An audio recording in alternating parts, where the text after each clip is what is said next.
Tuition पहले करते हैं, थोड़ा सा बाकी है।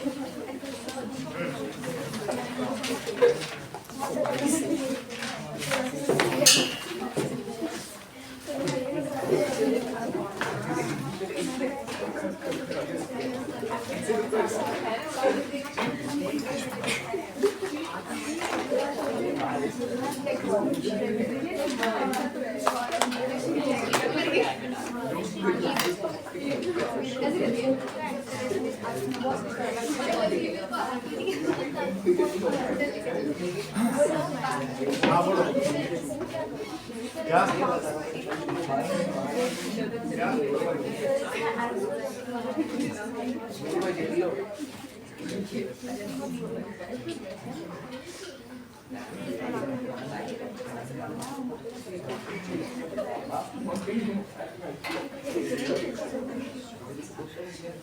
इसमें 4 नंबर कोई बात नहीं, तो 96.5 हो जाए।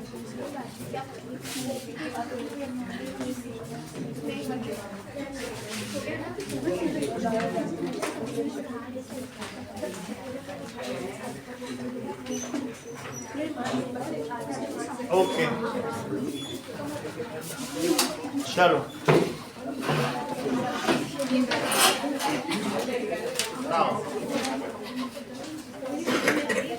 तो हम लोगों ने ये बात देख ली थी कि पार्लियामेंट के 3 डिफरेंट ब्रांचेस हैं। एक ब्रांच प्रेसिडेंट है, सेकंड लोकसभा है और थर्ड क्या है, राज्यसभा। क्या तुम्हारे पास पेन है? Now next is executive.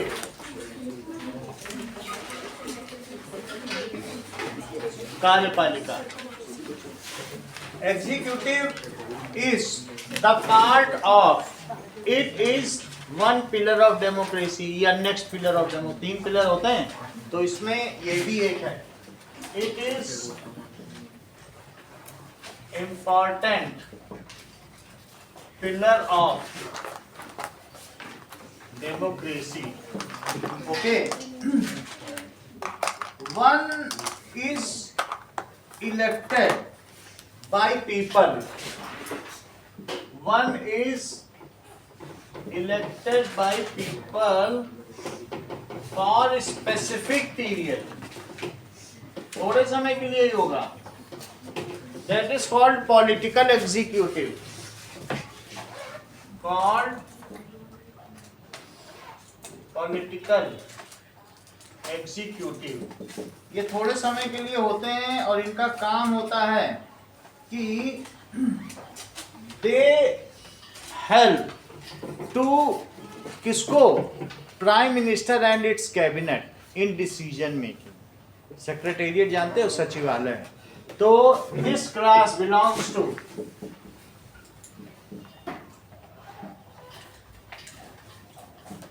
IAS, ठीक है। अपॉइंटेड इन सेक्रेटेरिएट, पूरी जिंदगी उनको नहीं रख सकते। पता चला वो वहां से सूचनाएं बेचने लग जाए, थोड़े थोड़े समय में बदलना पड़ेगा। नहीं तो क्या होगा, वो सब कुछ जान जाएंगे और एक भी आदमी को अगर उसमें से पाकिस्तान पकड़ ले गया तो पूरी भारत की नॉलेज ही ले लेगा। तो हर 5 साल में वो जिससे पहले कि सब कुछ जान पाए उसको हटा दिया जाता है। फिर दूसरे को तुम अपनी नॉलेज जो जान ना पाओ, तो उनको थोड़े समय के लिए रखा है। तो ये क्या होता है बताइए, सारी IAS नहीं है, बहुत सारे IAS तो यहाँ जैसे DM है, पूरी जिंदगी नौकरी करता रहेगा उसके लिए। लेकिन जो सचिवालय में है, क्या उसको पूरी लाइफ टाइम की दी जा सकती है? थोड़े समय के लिए अपॉइंट किया जाएगा, फिर हो सकता है दूसरे IAS को बुला लिया जाए। तो जो पॉलिटिकल एग्जीक्यूटिव है वो वहां ज्यादा समय नहीं रहेगा, 2 साल या 5 साल, फिर आके अपना तुम बाकी का काम करो, ठीक है। दीज वर्क, ये कहाँ वर्क करते हैं? इन सेक्रेटेरिएट, या इसको क्या कहते हैं? सचिवालय। सचिव का मतलब क्या होता है? सचिव जानते हो? सलाहकार, जो सलाह दे। तो क्या ये लोग प्रधानमंत्री को सलाह देते होंगे? दे, ठीक है, गिव, ये कह सकते हैं they assist prime minister and its cabinet in decision making. यही तो सपोर्ट करते हैं। प्रधानमंत्री पूछता है इनसे कि क्या क्या हो सकता है, तो ये बताते हैं बहुत मेहनत करके। They assist in to PM and their cabinet in day-to-day work, in decision making.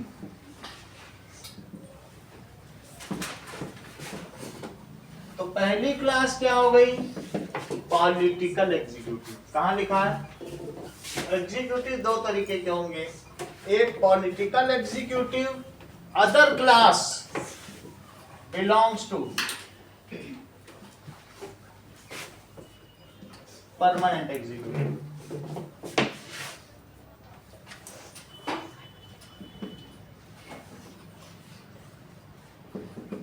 तो परमानेंट एग्जीक्यूटिव या इसे और क्या कह सकते हैं, और civil servants.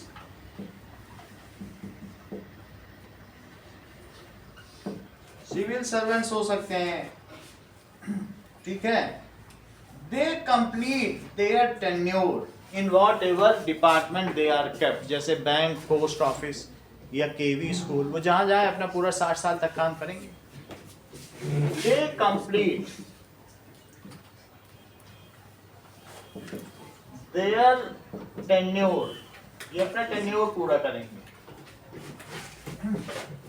And work up to 60 years age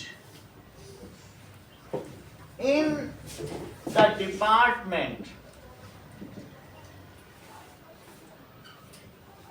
they kept या they are appointed। एग्जाम्पल क्या हुआ? बैंक में रखे जा सकते हैं, केवी स्कूल हो सकता है, पोस्ट ऑफिस हो सकती है।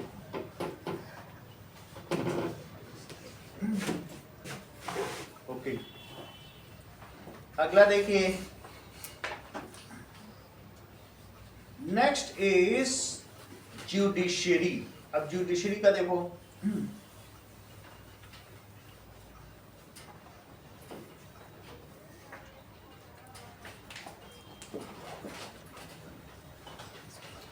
दैट इज न्यायपालिका।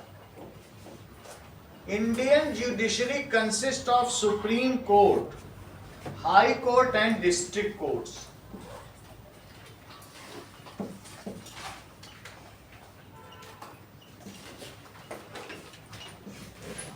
Of Supreme Court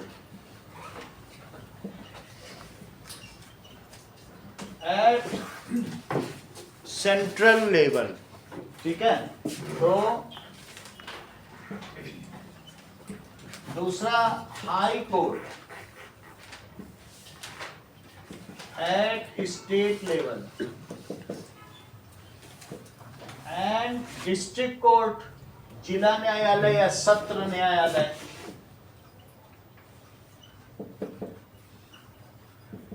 at district level,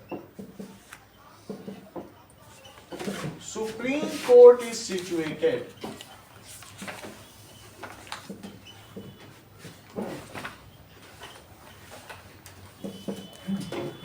at New Delhi, and Chief Justice of India कौन है? कौन है Rajiv? Sanjeev. Chief Justice of CJI India is Sanjeev Khanna, ठीक है। There are 24 high courts working under Supreme Court.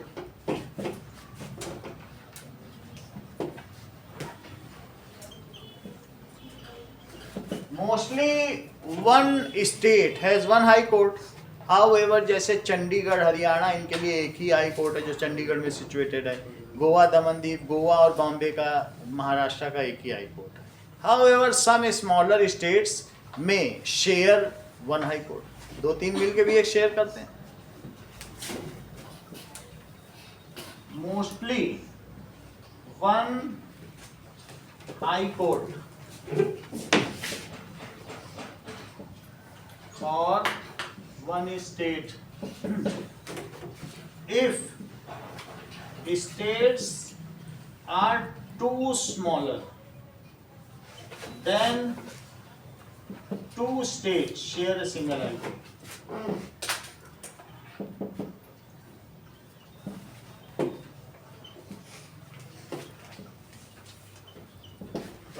High court is situated in second best city of the state.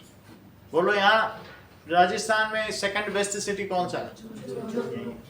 UP का second best city कौन सा है? इलाहाबाद, प्रयागराज। एक समय में था जब सिचुएट किया गया था, उस समय इलाहाबाद दूसरे नंबर पर रहता था, सबसे बड़ा भी है। पहले नंबर पे लखनऊ है, वहाँ की राजधानी। जो राजधानी है वहां पर तो सब कुछ होगा, विधान भवन होगा, और जो दूसरे नंबर का स्टेट होगा बड़ा, वहां पर हाई कोर्ट होगा, जिससे रश ना हो जाए। नहीं तो सब राज्य वहीं भागेंगे, पूरा राज्य वहीं न्याय के लिए जाएगा तो भीड़ नहीं बढ़ जाएगी। तो high courts are situated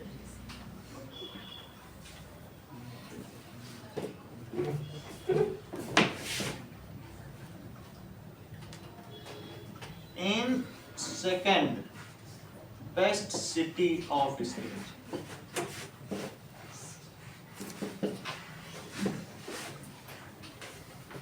Justice should be available for all and nearest to all, accessible to all, is ensured by district court. क्या सबके पास पैसा होगा कि ट्रेन से यात्रा करके जोधपुर आ जाए? कोई बीकानेर में रह रहा है, कोई भीलवाड़ा में रह रहा है, तो सब आ सकते हैं क्या? नहीं आ सकते हैं। तो सबके जिला में भी तो एक एक होना चाहिए ना court. So justice should be accessible to all, is ensured by,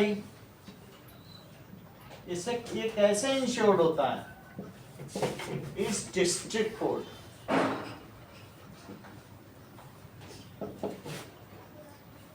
which is headed by one जज, एक जस्टिस रहेगा, ज्यादा नहीं। जबकि हाई कोर्ट में 8 से 10 जस्टिस रहेंगे और सुप्रीम कोर्ट में 50 जस्टिस, और एक जज की 3 लाख महीने की। तो इसलिए वन बेंच होगी, वन जज की बेंच होगी।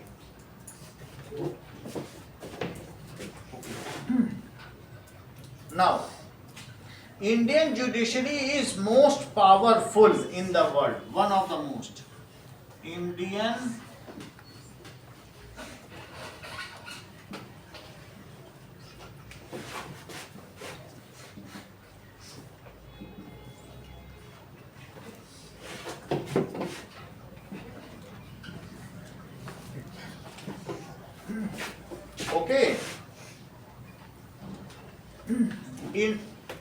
Judiciary in India has been given lot of powers. हमारे यहाँ lot of power दी गई हैं। We are having 2.5 lakhs cases pending, and many of the cases are running 25 years. These have been filed 25 years back. They are awaiting decisions. 25-25 साल से लोग लड़ रहे हैं, कई तो मर भी गए, उनके बेटे लड़ रहे हैं अपने मरे हुए पिता के लिए न्याय पाने का। लेकिन फिर भी हमारी जुडिशरी को वर्ल्ड में ये माना जाता है कि हम बायस्ड नहीं हैं या हम किसी से एफिलिएटेड नहीं है। हमारी जुडिशरी पर लेजिस्लेटिव का कोई छाप नहीं है, ठीक है, वो independent. Our judiciary is working independently, सही है। तो अगर जब पाकिस्तान में 3 प्रधानमंत्री और 2 राष्ट्रपति जेल में हैं, तो समझो वहां की क्या क्या जुडिशरी है। Our judiciary is working independently.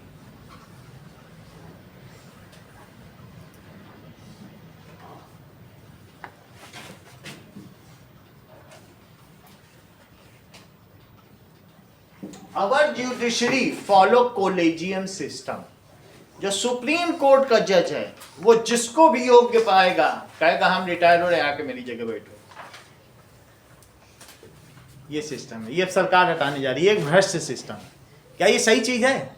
जो जज अपॉइंट होना चाहिए या तो सीनियर मोस्ट हो, या वो सारे जजेस के वोट से हो, या उसको राष्ट्रपति अपॉइंट करिए। क्या बात हुई, हम जा रहे हैं तो सब लोग तो चापलूसी करेंगे उस जज की, ऐसा होगा कि नहीं?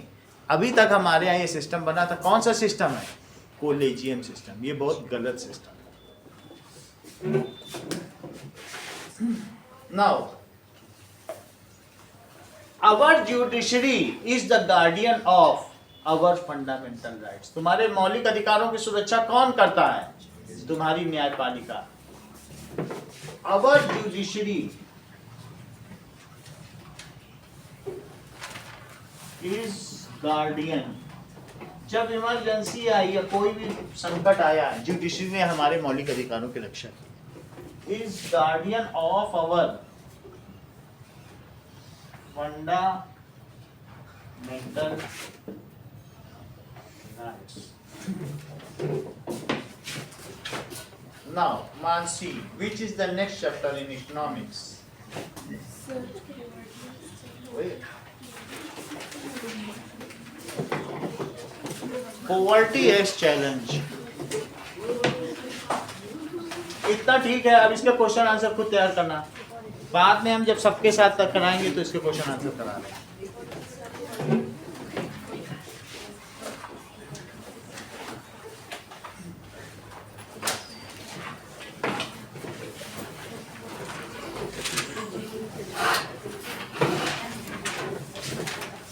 वीडियो चेंज करने का। कौन सा वीडियो आज